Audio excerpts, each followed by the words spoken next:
आप सभी का फिर से स्वागत है इस आज की तासिका में। आज परशुराम जयंती है, उसके उपरांत बसवेश्वर जयंती है, उसके उपरांत छत्रपति संभाजी महाराज जयंती है। साथ ही अक्षय तृतीया जैसा हिंदुओं का माना अत्यंत बहुत महत्वपूर्ण ऐसा एक त्यौहार है और आज रमज़ान ईद भी है। इन सभी की मैं सर्वप्रथम आपको शुभकामनाएं देता हूं और अपने विषय की ओर चलता हूं। केवल 1 मिनट, मैं थोड़ा सा चार्जिंग की बात करता हूँ।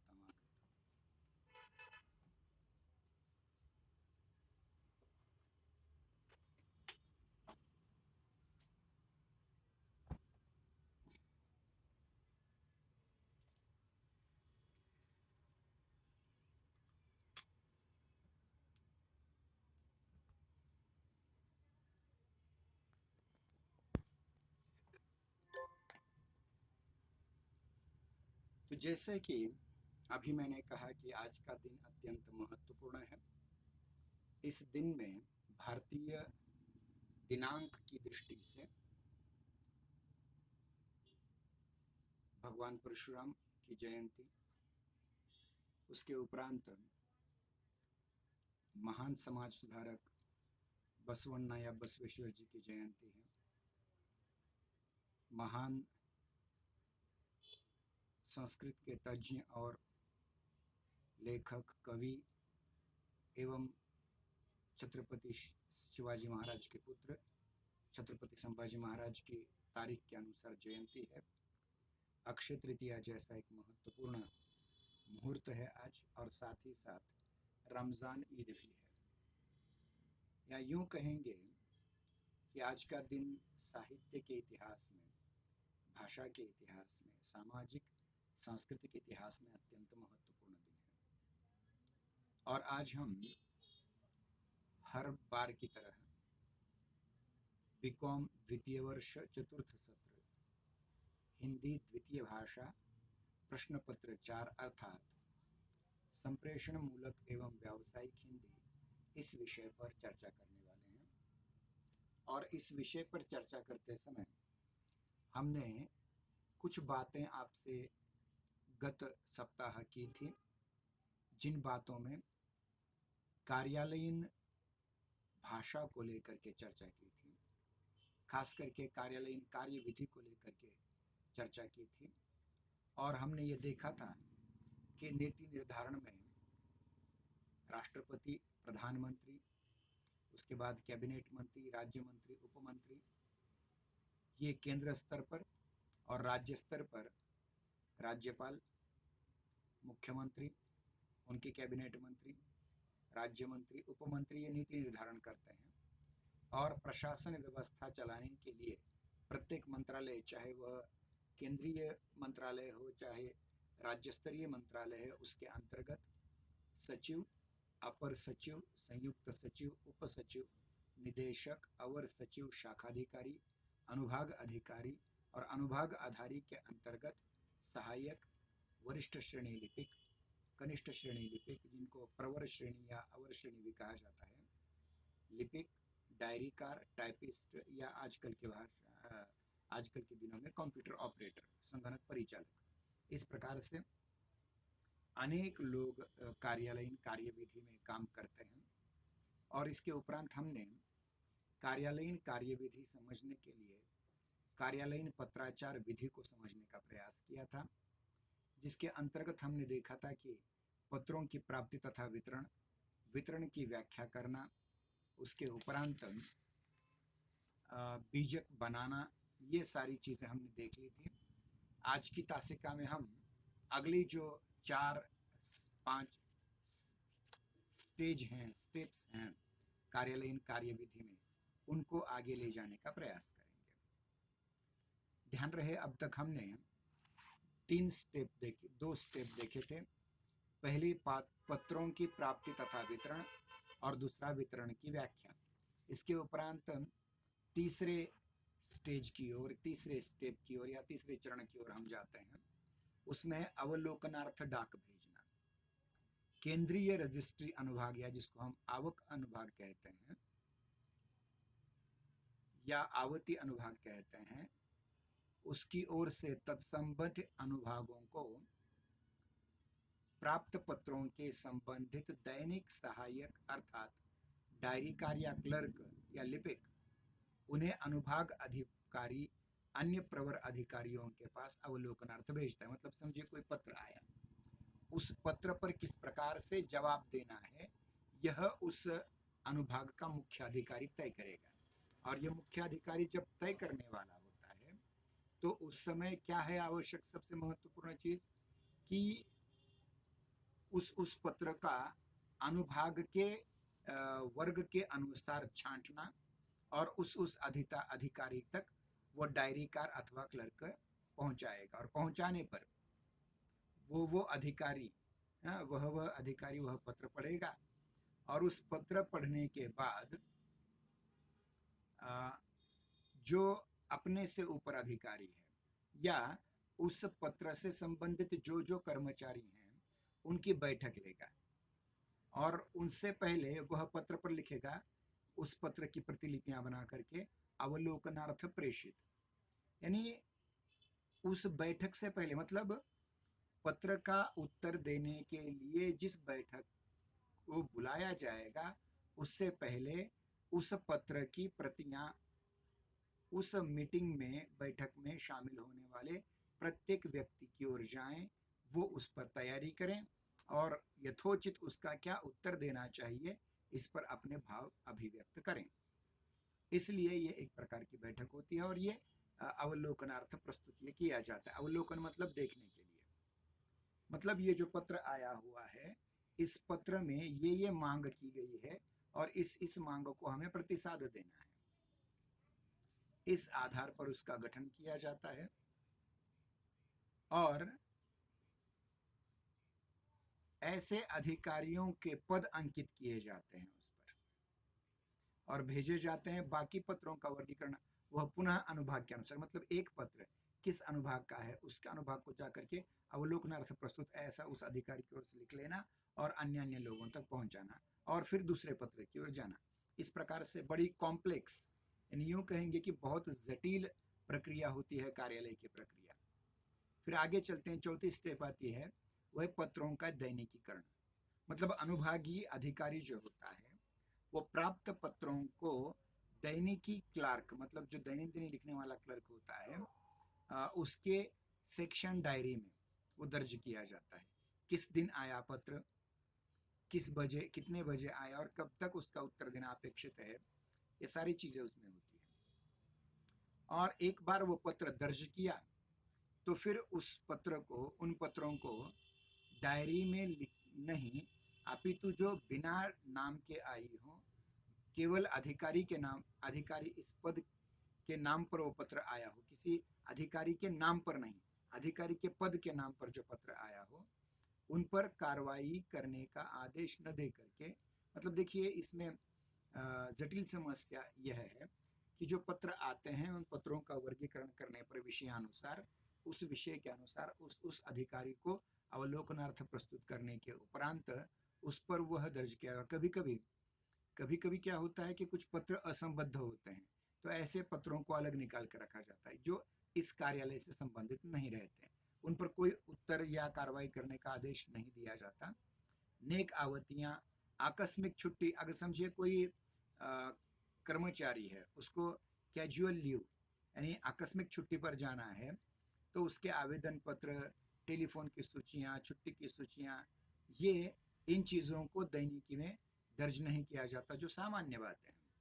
मतलब कार्यालय के किसी कर्मचारी को आकस्मिक छुट्टी लेकर जानी है, वैद्यकीय छुट्टी लेकर के जानी है, तो ऐसे पत्रों को डायरी में दर्ज नहीं किया जाता क्योंकि ये अपने ही अनुभाग के हैं और अपने ही कर्मचारी द्वारा भेजे गए हैं। बाहर से आए हों तो बात अलग है।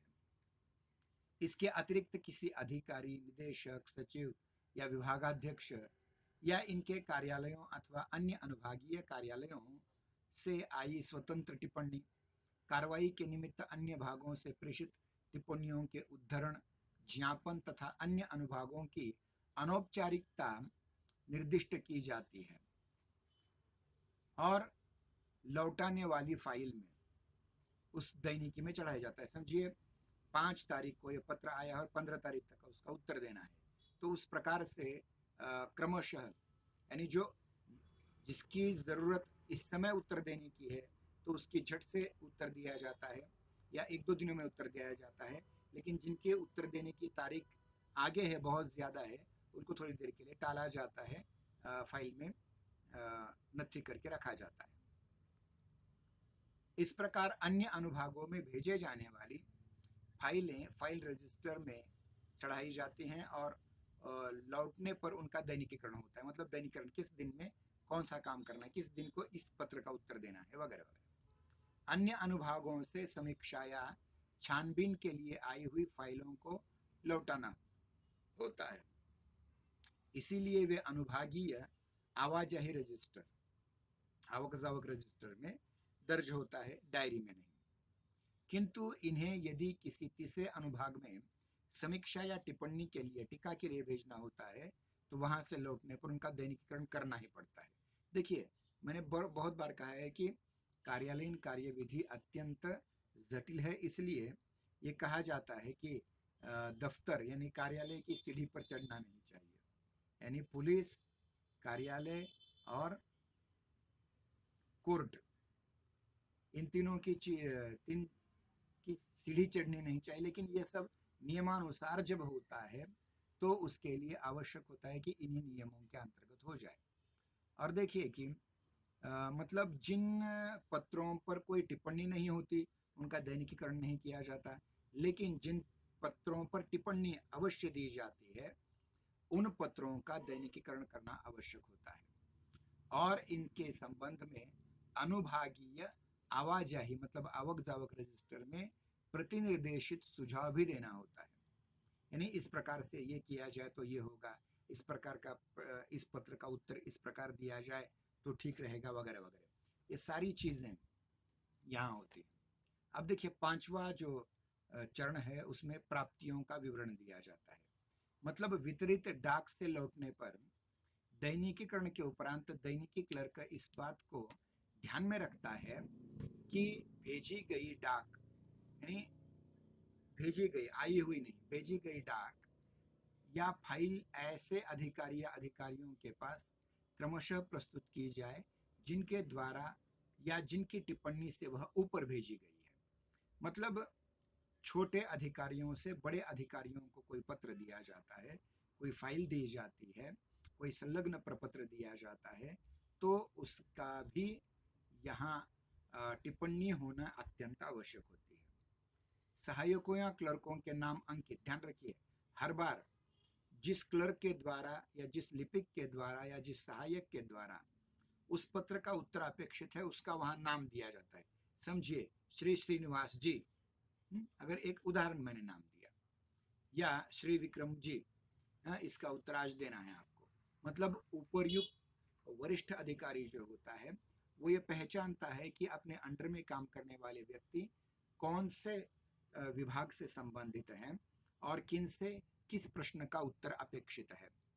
इस तरह से उस सहायक का, क्लर्क का या लिपिक का नाम लिख करके उस पत्र के उत्तर देने को वह एक प्रकार से विवश कर देता है या मजबूर कर देता है। सहायक अनुभाग तथा ऊपर के अधिकारी उन पत्रों के संबंध में जिन पर अंतिम कार्रवाई किसी निश्चित तिथि के भीतर करनी हो, ध्यान रखिए इतने दिनों के अंदर ही, इतनी तारीख से पहले इस पत्र का उत्तर तैयार होना चाहिए। आवश्यक ध्यान रखने योग्य बातें तथा अंतिम तिथि अपनी टेबल पर लगे तिथि निर्देश डायरी चार्ट में अंकित कर ले। चार्ट रहता है या यूं कहेंगे कैलेंडर होता है। समझिए आज तारीख कितनी, 14 तारीख है और 22 तारीख तक आपको इस पत्र का उत्तर देना है। तो उनके पास जो डायरी होती है, दैनिकीकरण या चार्ट होता है, उस चार्ट में वो लिख करके रखते हैं पेंसिल से कि हमें इतनी तारीख तक इस पत्र का उत्तर भेजना ही है। तो इस प्रकार से उसे डेट चार्ट, तिथि निर्देश डायरी अत्यंत महत्वपूर्ण होती है, उसमें अंकित किया जाता है। अब देखिए छठी जो स्टेप है वो भी महत्वपूर्ण है और यहाँ से सही मायने में कार्यालय का कार्य शुरू होता है। अब तक वो केवल इस विभाग से उस विभाग, इस अधिकारी से उस अधिकारी, इस मीटिंग से उस मीटिंग, इस फाइल से उस फाइल, ये चलता रहा। लेकिन अब पत्र पर कार्रवाई जो करनी है, जो पत्र का निपटारा करना है, वो अत्यंत महत्वपूर्ण है। जब पत्र या प्राप्तियां अधिकारियों के अवलोकन के उपरांत अनुभाग के कार्रवाई क्लर्क के पास जाती है, जिस क्लर्क के द्वारा यह कार्रवाई की जाने वाली है उस क्लर्क के पास पुनः भेजी जाती है, तो पूर्व निश्चित कार्य विवरण के अनुसार आ जाती है, तो इन पर उन्हें आवश्यक कार्रवाई के लिए क्रमशः अलग अलग विधियां अपनाई जाती हैं। यानी कौन कौन सी विधि है, ध्यान रखिए।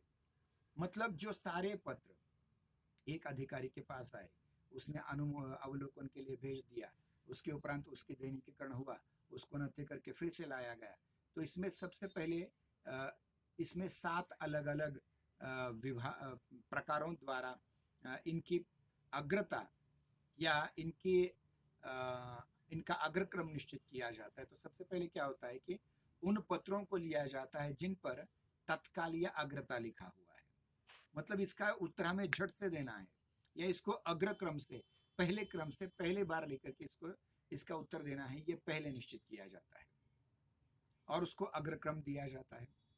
दूसरी पद्धति यह है इसमें कि जो प्राप्त हुए पत्र हैं उनके जो संलग्न पत्र हैं, मतलब उसके साथ में जो जोड़े गए कागज हैं, उनकी जांच की जाती है। कभी कभी क्या होता है कि केवल लेटर हेड ही दिया जाता है और नीचे लिखा होता है कि संलग्न पत्र ये, लेकिन किसी कारण से वो संलग्न पत्र उसकी पिन से निकल जाता है या नथी किया नहीं ठीक ढंग से होता तो निकल जाता है, इसलिए उस पत्र के साथ जोड़े गए या संलग्न सारे कागजातों की बड़ी शिद्दत से जांच की जाती है और उनकी त्रुटियों को दूर करने का प्रयास किया जाता है। किसके द्वारा? अनुभाग अधिकारी का। मैंने मतलब उसमें अगर कोई त्रुटियां हैं, समझिए संलग्न पत्र में किसी पत्र के साथ कोई जो डॉक्यूमेंट लगना नहीं चाहिए वो लग गया है और जो लगना चाहिए था वो नहीं लगा है, तो ऐसी कमियों की ओर वह क्लर्क अपने अधिकारी का ध्यान आकर्षित करता है। फिर उसके उपरांत तीसरी स्टेप है कार्रवाई के लिए यथा आवश्यक अन्य अनुभाग, मतलब इस पत्र पर इस प्रकार कार्रवाई करनी है, ये सोच समझ करके उस अनुभाग या उस शाखा या उस विभाग या उस सचिवालय से अपने अनुभाग कार्यालय का अधिकारी के द्वारा अभ्युक्त की जाती है, मतलब उसका शेरा लिया जाता है, उस पर रिमार्क लिया जाता है और उसके उपरांत फिर से उस व्यक्ति तक पहुंचा जाता है जिसके द्वारा यह पत्रोत्तर देना अपेक्षित होता है या उसका निपटारा करना अपेक्षित होता है।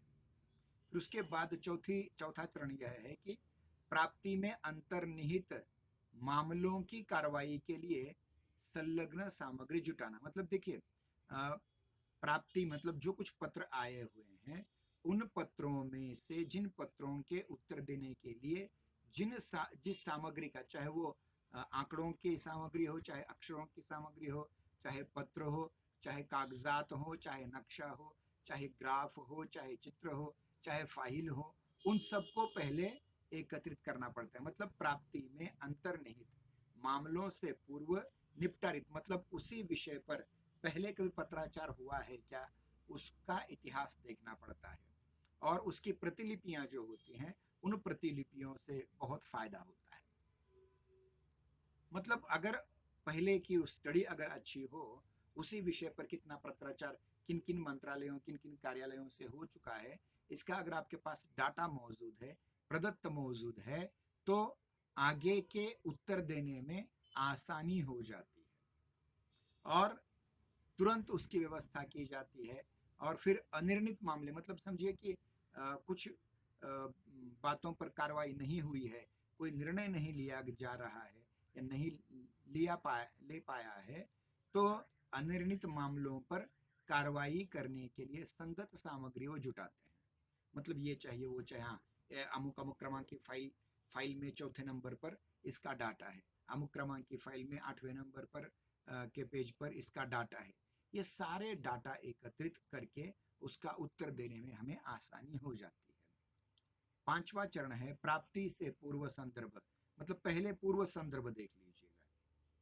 उसी विषय पर कोई पत्र व्यवहार पहले हो चुका है क्या, या संगत सामग्री को संबद्ध करने के उपरांत नियमों का ध्यान रखें कि यह कार्यालय के किसी नियम में बाधक तो नहीं हो रहा है, किसी अधिनियम में बाधक नहीं हो रहा है, पहले का दृष्टांत होता है, मतलब पहले के अनुभव के अनुसार इस पत्र का उत्तर इतने तारीख तक देना है, ये सुनिश्चित हो जाता है। फिर क्रिया विधि, उसकी कार्य विधि क्या है, और खास करके आंकड़े और पूर्व टिप्पणी, पहले इस पत्र पर क्या टिप्पणियां आई हुई है, इस विषय पर क्या क्या पहले हो चुका है, वो सारी टिप्पणियां एकत्रित की जाती हैं और उसकी संगत सामग्री ढूंढ करके उस पर टिप्पणी लिखने का, एक अंतिम टिप्पणी लिखने का भी तैयारी की जाती है। छठा चरण है इसमें, टिप्पणी लिखने से पूर्व ऐसी प्राप्तियों, जो प्राप्तियां हो चुके हैं, जो पत्र आ चुके हैं, ऐसी प्राप्तियों को कार्रवाई क्लर्क, जो सचमुच जिस व्यक्ति के द्वारा, जिस क्लर्क के द्वारा ये पत्र उत्तर देने जाना अपेक्षित है, या सहायक से ये अपेक्षित है कि इसका उत्तर दिए, उनके लिए नियमानुसार खुली फाइलों में रखते हैं। नियम के अनुसार वो सारी चीजें खुली फाइलों में रखी जाती हैं, और जहां आवश्यकता पड़ती है नए विषयों पर प्राप्त पत्रों के तत्संबंधी अफसरों, अधिकारियों का आदेश प्राप्त किया जाता है। मतलब समझिए कि पहली बार कोई पत्र किसी विभाग की ओर से आए हैं, जिसका कोई पूर्व इतिहास नहीं, जिसका कोई पहले संदर्भ नहीं है, ऐसे पत्रों को अलग किया जाता है और उसकी नई फाइलें बना दी जाती हैं, उस विषय की नई फाइल बना दी जाती है। जैसे कि मैंने एक फाइल बनाई है पाठ्यक्रम की, इस पाठ्यक्रम की फाइल में मैंने सारे पाठ्यक्रम जोड़ दिए हैं, तृतीय वर्ष, द्वितीय वर्ष, प्रथम वर्ष, BA, BSc, BCom, बी, तो उसके भी, यानी उस प्रकार से अगर सिलेबस का कोई नया सिलेबस इस वर्ष ऐड हो रहा है, तो वो पत्र मुझे आएगा तो मैं इस फाइल में वो नथी करके लगा दूंगा। तो इस प्रकार से फिर उस पर कार्रवाई, उसी प्रकार की पुस्तकें मंगवाना वगैरह वगैरह वगैरह। कहने का तात्पर्य यह है कि पहले जो उसी विषय पर कुछ संदर्भीय पत्राचार हो चुका हो, उस पत्राचार का ठीक ठीक अध्ययन होना चाहिए, और इसके आधार पर ही उन्हें खुली फाइल में रखा जाता है या पहले की फाइल में रखा जाता है। अगर कोई नया विषय होता है तो उसके लिए नई फाइल बनाई जाती है। नए विषयों से प्राप्त पत्रों के लिए तत्संबंधी अधिकारियों के आदेश प्राप्त किए जाते हैं, नई फाइलें बनाई दी जाती हैं, और उन प्राप्तियों को डॉकेट या संदर्भित करते हैं कि ये इस संदर्भ है, इस तारीख को आए हुए पत्र के अनुसार ये नई फाइल हमने बना दी है। इस प्रकार से बहुत ही महत्वपूर्ण इस प्रकार के हमें पत्रों का अध्ययन करना आवश्यक होता है। उसके उपरांत सातवां और अंतिम चरण ये होता है कि प्राप्तियों की फाइलों के पत्राचार वाले हिस्से में लगाने के बाद क्लर्क या जो लिपिक होता है, सहायक होता है, वो फाइल के टिप्पणी वाले हिस्से में इनका क्रमानुगत ब्यौरा लगाता है। मतलब ये टिप्पणी लिखी है, समझिए थोड़ी देर के लिए। अब यहाँ देखिए, ये एक पत्र है और इस पत्र में ये टिप्पणी लिखी है, किसके द्वारा? उस अधिकारी के द्वारा। तो इन टिप्पणियों को पढ़ना होता है और इन टिप्पणियों को पढ़ करके उसको हिस्से को क्रमानुगत ब्यौरा लगाया जाता है। मतलब क्रोनोलॉजिकल, मतलब कल का कल, आज का आज, कल आने वाले कल का है, परसों का आए, इस प्रकार से। और वो लाल स्याही में होता है। अब ये जेरोक्स दिखाया इसलिए आपको काली स्याही लगी। तो देखिए कि उसमें लाल स्याही से अंकित किया जाता है, और लाल स्याही से अंकित किया जाना मतलब उसको कितना महत्व देना है, ये महत्वपूर्ण है। और साथ ही साथ जो प्रेष्य है, मतलब जो कुछ भेजा जा रहा है, जा रहे हैं पत्र, डिस्पैच किए जा रहे हैं, उनका ब्यौरा काली स्याही में। ध्यान रखिए, जिस प्रकार से पाठ्य पुस्तक या प्रश्न उत्तर पत्रिका जांचने के लिए लाल स्याही का उपयोग किया जाता है, स्क्रूटनी के लिए काली स्याही का उपयोग किया जाता है, अंक लिखने के लिए नीली स्याही का उपयोग किया जाता है, तो कौन सी स्याही के पेन का कहाँ उपयोग करना है, ये भी यहाँ महत्वपूर्ण है। मतलब क्रमानुगत ब्यौरा जो है संदर्भ के अनुसार, वह अंकित करने के लिए लाल स्याही के पेन का इस्तेमाल करो, और डिस्पैच किए जाने वाले पत्रों के ब्यौरे को काली स्याही से लिखे जाएं। इस प्रकार से ये छठे चरण में ये 7 उपचरण हैं। अब 7वां जो महत्वपूर्ण चरण है उसे कहा जाता है टिप्पणी लेखन। जो हमें आगे देखना है, यानी प्रारूपण के बाद टिप्पणी लिखना है। यानी ये सारी तैयारी करने के बाद जो क्लर्क या सहायक होता है वो टिप्पणियां लिखते हैं, और टिप्पणी लिखते समय संबंधित जो प्रलेख होते हैं, अभिलेख होते हैं, पहले का रिकॉर्ड होता है, संदर्भित पत्र होते हैं, उनके नियम विनियमों को पहले जानना बहुत जरूरी होता है। और जो स्थायी निर्देश होते हैं, स्थायी आदेश होते हैं, जो इन नियमों से अलग होते हैं, उनके मिसिलों को, मतलब उनकी फाइलों को इकट्ठा करके उनका हवाला दिया जाता है। यदि कोई महत्वपूर्ण नीति संबंधी मामला हो, नीति निर्धारण संबंधी मामला हो, तो उसके साथ ये फाइलें संलग्न की जाती हैं, और अधिकारियों की सुविधा के अनुसार उस पर अक्षरिक पर्ची या पतारा लगा होता है। पर्ची लिखी होती है जिसको हम पताका कहते हैं। मतलब अब समझिए ये फाइल है, इस फाइल में मुझे 15वां पेज महत्वपूर्ण है, तो यहाँ एक अलग रंग की, यानी किसी भी रंग की यहाँ एक पताका लगा दी जाती है, जिससे उस पत्र का महत्व समझ में आ जाए। यदि कोई महत्व नीति संबंधी मामला हो तो उसको मिसिल संलग्न कर सकते हैं, और उस पर अधिकारियों की सुविधा के अनुसार अक्षरिक पर्ची, और उस पर लिखा जाता है उस पर्ची पर कि ये इसने महत्व का, या उसकी पताका लगी होती है। फिर सारी जो टिप्पणियां हैं, इन सारी टिप्पणियों के संक्षिप्त और विषय के होने पर यह अपेक्षा रहती है कि टिप्पणियां संक्षिप्त हों और विषयानुसारी हों। यदि तथ्यों का क्रम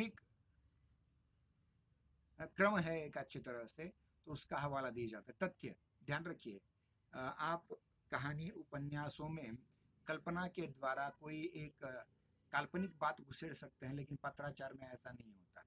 कार्यालयीन पत्राचार में सभी के तथ्य, रियल फैक्ट्स जोड़ने बहुत ज़रूरी है, और अगर पहले से हवाला है तो उस पर दोबारा विचार नहीं किया जा सकता।